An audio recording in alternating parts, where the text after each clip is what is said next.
cultural law established a conceptual framework for the recognition and promotion of diverse cultural practices. All of this was followed by a series of research activities around the impact of culture and economy led by Convenio Andrés Bello and the Organization of Ibero-American States. In 2013, Felipe Huitrago and Iván Duque, who is now the president of Colombia, published the book Orange Economy and Infinite Opportunity with the Inter-American Development Bank. There's also an orange economy law being implemented right now, which contemplates a series of tax incentives and other kinds of incentives for cultural entrepreneurs and creators. So we have a strong cultural policy framework, and we have also a government that prioritizes creative and cultural industries, which is not a minor consideration. What is new is the intersection between the cultural sector and the science, technology, and innovation ecosystem. This year, 2019, the government of Colombia summoned a commission of experts, we call it Misión de Sabios, with the aim of producing recommendations and public policy about science, technology, and innovation for the next 30 years. There are 8 groups of experts, and one of them is dedicated to creative and cultural industries. Now, this is a new subject for the STI, the Science, Technology, and Innovation Ecosystem in Colombia, but the inclusion of this group is no surprise given the interest of the government in promoting the orange economy. Each of these 8 groups has had the accompaniment of 1 or 2 universities. The Pontificia Universidad Javeriana, my university, is in charge of the technical secretariat of the CCI's group. During the last 8 months, this group has worked on 5 main topics. First, symbolic value, cultural identity, and creation of contents.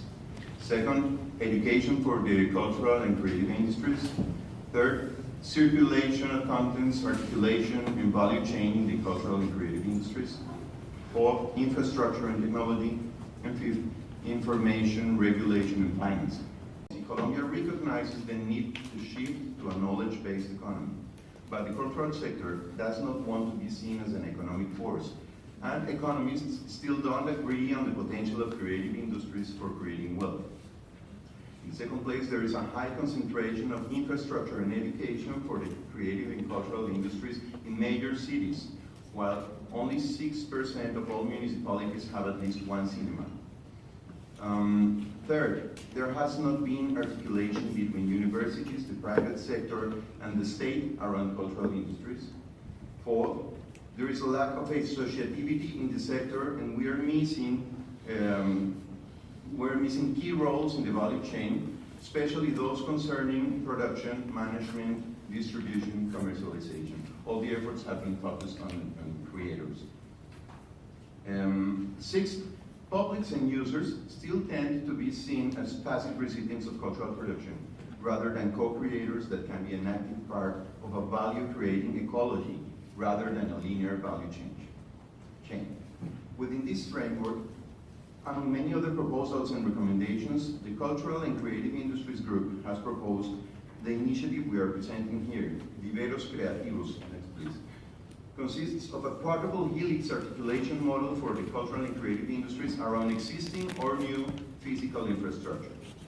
The main purpose is to implement at a national level a sustainable and scalable relational model that can be adopted by existing cultural organizations in order to put together the efforts of the 4 main actors: academia, state, private sector, and society.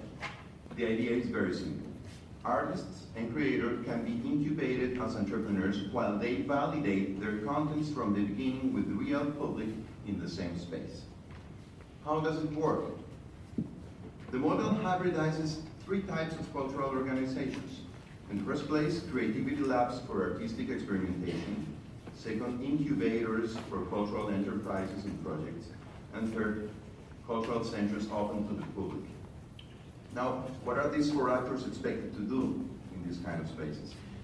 Universities and other academic institutions, next please, accompany those entrepreneurs and train them in legal, business, and creative aspects, for example, intellectual property issues. Universities also identify entrepreneurship initiatives and circulate and present to the public the contents created in the Viveros.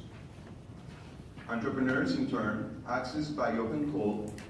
They will have to pay a small fee for the accompaniment and incubation services, but their key role is to produce content and present it to the public in order to validate it and refine it. Enterprises and investors can sponsor spaces and activities, invest in entrepreneurship initiatives, and buy or license original contents.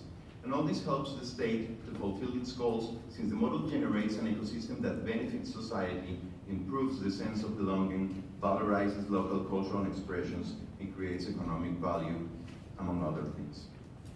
Publics and audiences can access original contents at affordable prices. They also are expected to give feedback to creators in different stages of the creative process.